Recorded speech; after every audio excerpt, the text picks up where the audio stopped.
એપિસોડમાં આપણે એવા સિમ્પલી 2-3 બિઝનેસ આઈડિયાઓની હું તમને વાત કરવાનો છું કે જેમાં માત્ર ને માત્ર તમારે દિવસનો 15 થી 20 મિનિટ સમય આપવાનો છે. એની સામે તમારે કોઈ પણ જાતનું એક્સ્ટ્રા મતલબ નાણાંનું કે પૈસાનું રોકાણ કરવાની જરૂરિયાત નથી.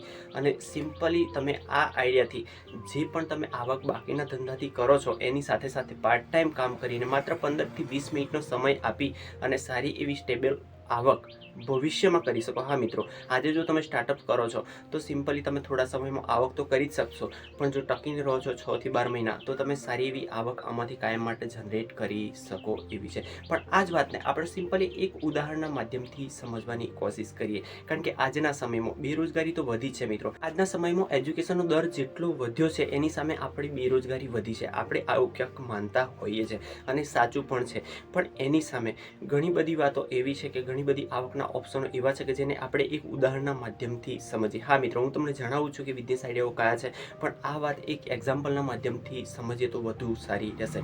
કારણ કે આજના ટાઈમમાં આપણે જોઈએ તો એક સામાન્ય પ્રોબ્લેમ છે કે માથાના વાળ સફેદ થવા. ઓછી ઉંમરમાં લોકો દરેક વ્યક્તિના જે પણ બાલ હોય છે એ સફેદ થઈ જતા હોય છે, અને એને આપણે છુપાવવા માટે આજના ટાઈમમાં ડાઈ કે પછી કોઈ પણ એક્સ્ટ્રા કલરનો ઉપયોગ કરતા હોઈએ છીએ કે જે આપણને ખબર છે કે આ વસ્તુ વારંવાર આપણે કરવી પડતી હોય છે અને એની આડઅસરો પણ ઘણી બધી હોય છે. ઘણા બધા એક્સ્ટ્રા રોગ પણ ઊભા થતા હોય છે, પણ ક્યાંક ને ક્યાંક ના છૂટકે આ વસ્તુ આજના સમયે આપણે કરવી પડતી હોય છે. પણ એની સામે એક એવો પણ ઉપાય આપણે શું ના અપનાવી શકીએ કે જે બિલકુલ આરોગ્યપ્રદ હોય, આયુર્વેદિક હોય અને જેનાથી આપણને કોઈ નુકસાન ના થાય અને લાંબા સમય માટે આપણા જે પણ સફેદ વાળ છે એ કાળા બની રહે.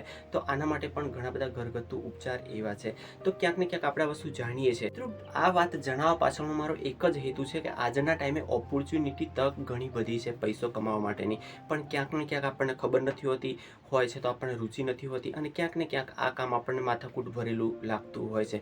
બાકી આજના ટાઈમે જો 50,000 થી લાખ રૂપિયા કોઈ દુકાનમાં રોકી અને જો કરિયાણાની દુકાન ચાલુ કરીએ યા તો બીજી કોઈ વસ્તુની દુકાન ચાલુ કરીએ તો એની સામે આપણને આવકનો દર ઘણો બધો ઓછો હોય છે. જ્યારે સિમ્પલી આ 50 રૂપિયાની વસ્તુ એવી છે કે દર વ્યક્તિની જરૂરિયાત છે. દર 10 વ્યક્તિએ તો 5-7 વ્યક્તિને આ વસ્તુની જરૂરિયાત હોય છે. તો તમે પોતે વિચારો કે માર્કેટમાં કેટલી બધી ડિમાન્ડ છે અને એ ડિમાન્ડ જો આપણે પૂરી કરીએ તો તમે સિમ્પલી વિચારો કે તમે કેટલા માણસો સુધી પહોંચી શકો એક તમારી પ્રોડક્ટના માધ્યમથી, અને એના માધ્યમથી તમે કેટલી આવક કરી શકો. એક વ્યક્તિ જો તમને માત્ર ને માત્ર 30 રૂપિયા પણ ચૂકવીને જાય છે તો એક વર્ષમાં જો તમે ટાર્ગેટ લો છો કે મિનિમમ 30,000 લોકોને આપણે આ પ્રોડક્ટ ફાળવવી છે અને પહોંચાડવી છે, તો એક નેટવર્કના માધ્યમથી કે કોઈ પણ માધ્યમથી તમે 30,000 વ્યક્તિ સુધી પહોંચો છો. જો એક વ્યક્તિ માત્ર ને માત્ર 30 રૂપિયા આવક આપે છે ખર્ચો કાઢતા, તો 30,000 વ્યક્તિની આવક કેટલી થઈ. કહેવાનો મતલબ આજના ટાઈમે આપણી જોડે એવા ઘણા બધા વિકલ્પો અવેલેબલ છે કે જેના માધ્યમથી આપણે સારી એવી આવક કરી શકીએ છીએ. તો એવી જ રીતના આપણે વાત કરી, જે પણ હું તમને સ્મોલ બિઝનેસ આઈડિયાઓ જણાવવાની વાત કરું છું એમાં કે સિમ્પલી તમે જો ગામડામાં રહો છો, એમાં આપણે ખેતી કરીએ છીએ, તો ખેતીની સાથે સાથે જો તમે નર્સરીમાં એક માત્ર ને માત્ર ગુલાબ છોડ, સરગવો, લીંબુ, જામફળી, આ બધી એવી વનસ્પતિના છોડ છે કે જે સિમ્પલી આપણને ઇઝીલી અવેલેબલ છે ગામડામાં, અને એ પણ બિલકુલ ઝીરો રોકાણમાં. તો આ જ વસ્તુને જો તમે એક બેગમાં ઉછેરો છો કે જે કોઈ વેફરનું પાઉચ હોય છે એમાં માટી ભરીને ઉછેરો છો, તો આ જ વસ્તુ તમને ભવિષ્યમાં એટલે કે 2-3 મહિનામાં તમને સારી એવી આવક સ્ટેબલ કરી શકે. ધીમે ધીમે કરતાં આવી રીતના તમે નર્સરીનું પણ સ્ટાર્ટઅપ કરી શકો. કારણ કે આજના ટાઈમે આ લીંબુનો એવો છોડ છે કે આજના ટાઈમે દરેક વ્યક્તિની સેહત માટે આ વસ્તુ જરૂરી હોય છે, અને માર્કેટમાં છૂટકમાં તમને ખ્યાલ હોય તો મિનિમમ 2 થી 3 રૂપિયા એક લીંબુ વેચાતું હોય છે.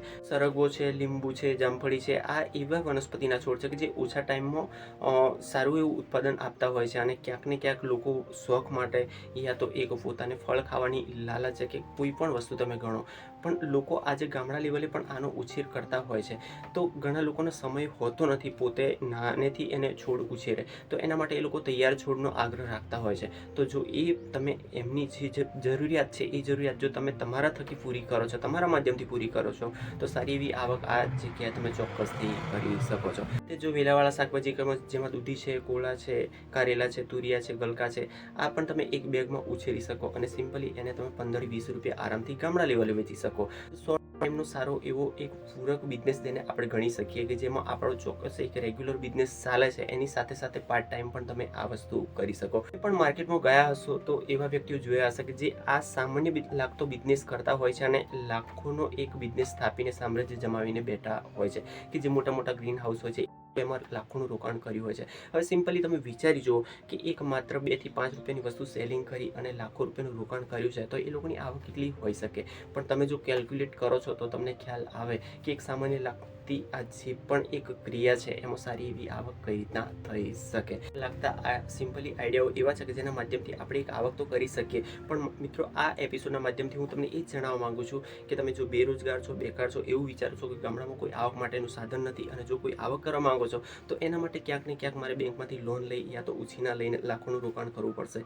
તો એ ક્યાંક ને ક્યાંક આપણી અજાણતા હોય છે, અજાગૃતતા હોય છે, ગલતફહેમી હોય છે. બાકી આજના ટાઈમે સિમ્પલી જો તમારા ખિસ્સામાં માત્ર 500 જ રૂપિયા પડ્યા છે તો પણ તમે આજના ટાઈમે પોતાની આવકનું એક પ્લેટફોર્મ ઊભું કરી શકો. વેલ મિત્રો, કરીએ એપિસોડનો એન્ડ. અને એપિસોડ કેવો લાગ્યો, જો યોગ્ય લાગ્યો તો એક લાઇક જરૂરથી કરીને જજો. બાકી મળું છું નેક્સ્ટ એપિસોડમાં ફરીથી કંઈક નવી જ માહિતી સાથે. ત્યાં સુધી આપણા મિત્ર મુકેશભાઈ રજા આપો. જય હિન્દ, જય ભારત.